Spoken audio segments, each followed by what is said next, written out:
2 Korintus pasal 5. Karena kami tahu bahwa jika kemah tempat kediaman kita di bumi ini dibongkar, Allah telah menyediakan suatu tempat kediaman di sorga bagi kita, suatu tempat kediaman yang kekal, yang tidak dibuat oleh tangan manusia. Selama kita di dalam kemah ini, kita mengeluh karena kita rindu mengenakan tempat kediaman sorgawi di atas tempat kediaman kita yang sekarang ini. Sebab dengan demikian, kita berpakaian dan tidak kedapatan terlanjang. Sebab selama masih diam di dalam kemah ini, kita mengeluh oleh beratnya tekanan, karena kita mau mengenakan pakaian yang baru itu tanpa menanggalkan yang lama, supaya yang fana itu ditelan oleh hidup. Tetapi Allah lah yang justru mempersiapkan kita untuk hal itu, dan yang mengaruniakan Roh kepada kita sebagai jaminan segala sesuatu yang telah disediakan bagi kita. Maka oleh karena itu hati kami senantiasa tabah, meskipun kami sadar bahwa selama kami mendiami tubuh ini, kami masih jauh dari Tuhan. Sebab hidup kami ini adalah hidup karena percaya, bukan karena melihat. Tetapi hati kami tabah, dan terlebih suka kami beralih dari tubuh ini untuk menetap pada Tuhan. Sebab itu juga kami berusaha, baik kami diam di dalam tubuh ini, maupun kami diam di luarnya, supaya kami berkenan kepadanya. Sebab kita semua harus menghadap takhta pengadilan Kristus, supaya setiap orang memperoleh apa yang patut diterimanya, sesuai dengan yang dilakukannya dalam hidupnya ini, baik maupun jahat. Pelayanan untuk pendamaian. Kami tahu apa artinya takut akan Tuhan. Karena itu kami berusaha meyakinkan orang. Bagi Allah hati kami nyata dengan terang, dan aku harap hati kami nyata juga demikian bagi pertimbangan kamu. Dengan ini kami tidak berusaha memuji-muji diri kami sekali lagi kepada kamu, tetapi kami mau memberi kesempatan kepada kamu untuk memegahkan kami, supaya kamu dapat menghadapi orang-orang yang bermegah karena hal-hal lahiriah dan bukan batinia. Sebab jika kami tidak menguasai diri, hal itu adalah dalam pelayanan Allah. Dan jika kami menguasai diri, hal itu adalah untuk kepentingan kamu. Sebab kasih Kristus yang menguasai kami, karena kami telah mengerti bahwa jika satu orang sudah mati untuk semua orang, maka mereka semua sudah mati. Dan Kristus telah mati untuk semua orang, supaya mereka yang hidup tidak lagi hidup untuk dirinya sendiri, tetapi untuk Dia yang telah mati dan telah dibangkitkan untuk mereka. Sebab itu kami tidak lagi menilai seorang juga pun menurut ukuran manusia. Dan jika kami pernah menilai Kristus menurut ukuran manusia, sekarang kami tidak lagi menilainya demikian. Jadi siapa yang ada di dalam Kristus, ia adalah ciptaan baru. Yang lama sudah berlalu. Sesungguhnya yang baru sudah datang. Dan semuanya ini dari Allah, yang dengan perantaraan Kristus telah mendamaikan kita dengan dirinya, dan yang telah mempercayakan pelayanan pendamaian itu kepada kami. Sebab Allah mendamaikan dunia dengan dirinya oleh Kristus dengan tidak memperhitungkan pelanggaran mereka. Ia telah mempercayakan berita pendamaian itu kepada kami. Jadi kami ini adalah utusan-utusan Kristus, seakan-akan Allah menasihati kamu dengan perantaraan kami. Dalam nama Kristus kami meminta kepadamu, berilah dirimu didamaikan dengan Allah. Dia yang tidak mengenal dosa telah dibuatnya menjadi dosa karena kita, supaya dalam Dia kita dibenarkan oleh Allah. Pasal 6, Paulus dalam pelayanannya. Sebagai teman-teman sekerja, kami menasihatkan kamu, supaya kamu jangan membuat menjadi sia-sia kasih karunia Allah yang telah kamu terima. Sebab Allah berfirman, pada waktu aku berkenan, aku akan mendengarkan engkau, dan pada hari aku menyelamatkan, aku akan menolong engkau. Sesungguhnya waktu ini adalah waktu perkenanan itu. Sesungguhnya hari ini adalah hari penyelamatan itu. Dalam hal apapun, kami tidak memberi sebab orang tersandung, supaya pelayanan kami jangan sampai dicela. Sebaliknya, dalam segala hal kami menunjukkan bahwa kami adalah pelayan Allah, yaitu dalam menahan dengan penuh kesabaran, dalam penderitaan, kesesakan, dan kesukaran, dalam menanggung dera, dalam penjara dan kerusuhan, dalam berjeripaya, dalam berjaga-jaga, dan berpuasa, dalam kemurnian hati, pengetahuan, kesabaran, dan kemurahan hati, dalam Roh Kudus dan kasih yang tidak munafik, dalam pemberitaan kebenaran dan kekuasaan Allah, dengan menggunakan senjata-senjata keadilan untuk menyerang ataupun untuk membela, ketika dihormati dan ketika dihina, ketika diumpat atau ketika dipuji, ketika dianggap sebagai penipu namun dipercayai, sebagai orang yang tidak dikenal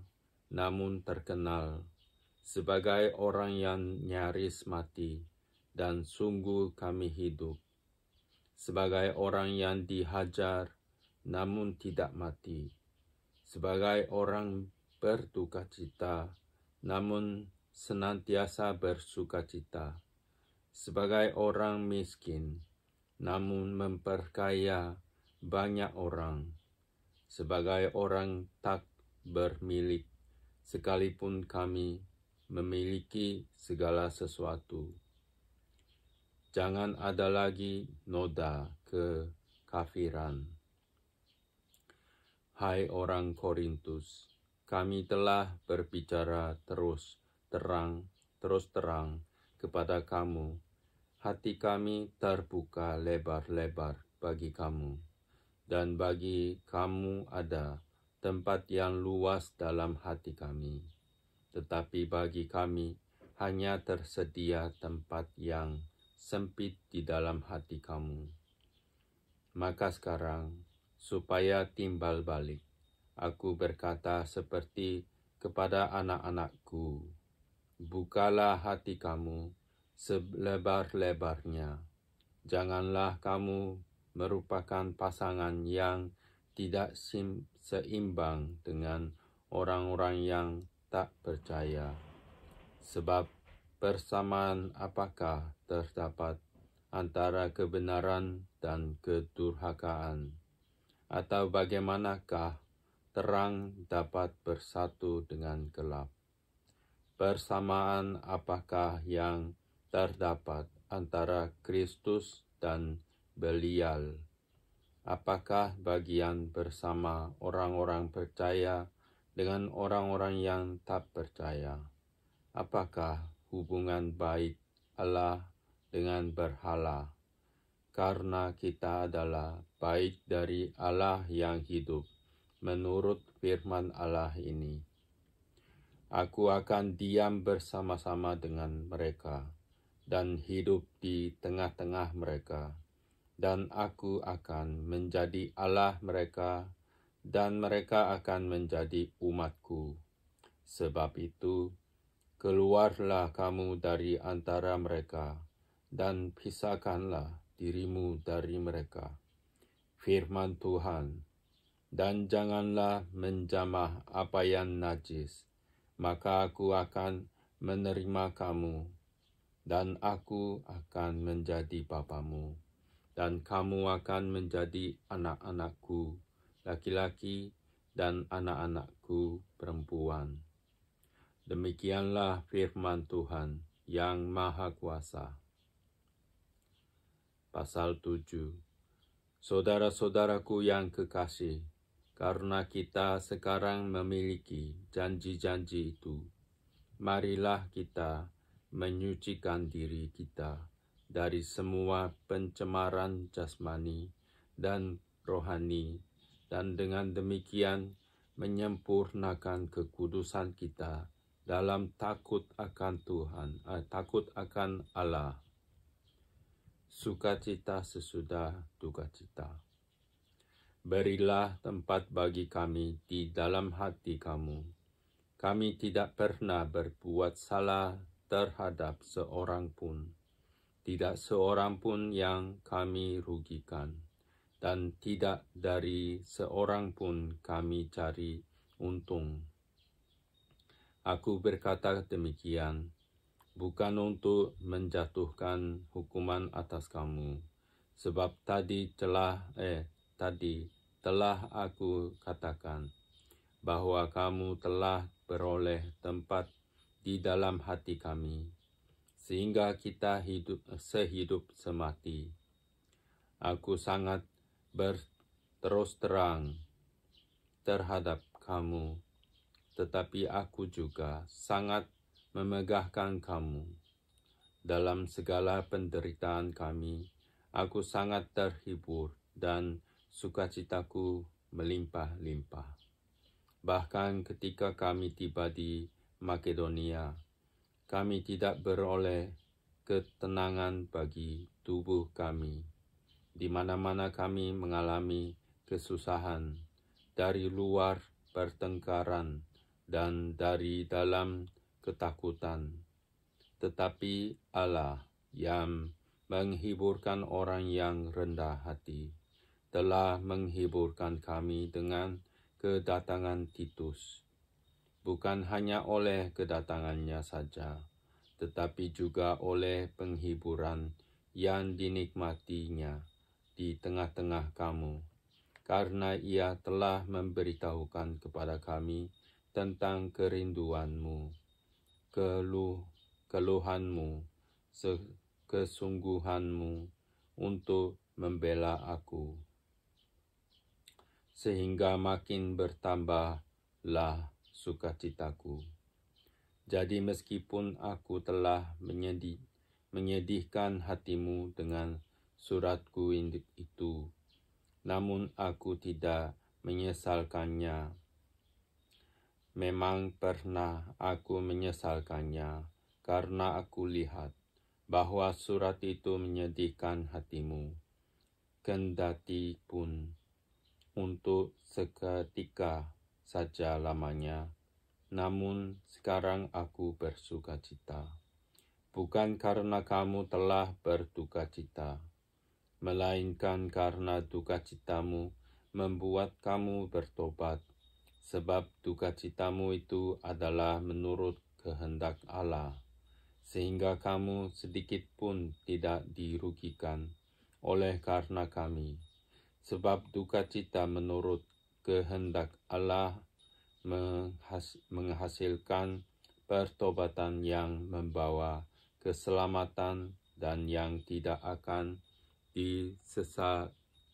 disesalkan. Tetapi dukacita yang dari dunia ini menghasilkan kematian. Sebab perhatikanlah betapa justru dukacita yang menurut kehendak Allah itu mengerjakan pada kamu kesungguhan yang besar, bahkan pembelaan diri, kejengkelan, ketakutan, kerinduan, kegiatan, penghukuman. Di dalam semuanya itu, kamu telah membuktikan bahwa kamu tidak bersalah di dalam perkara itu. Sebab itu, jika aku telah menulis surat kepada kamu, maka bukanlah oleh karena orang yang berbuat salah, atau oleh karena orang yang menderita perbuatan salah, melainkan supaya kerelaanmu terhadap kami menjadi nyata bagi kamu di hadapan Allah. Sebab itulah kami menjadi terhibur, dan selain penghiburan yang kami peroleh itu, kami lebih lagi bersukacita oleh karena sukacita Titus, sebab kamu semua menyegarkan hatinya. Aku memegahkan kamu kepadanya, dan kamu tidak mengecewakan aku. Kami senantiasa mengatakan apa yang benar kepada kamu. Demikian juga kemegahan kami di hadapan Titus sudah ternyata benar, dan kasihnya bertambah besar terhadap kamu, apabila ia mengingat ketaatan kamu semua, bagaimana kamu menyambut kedatangannya dengan takut dan gentar. Aku bersukacita, sebab aku dapat menaruh kepercayaan kepada kamu dalam segala hal.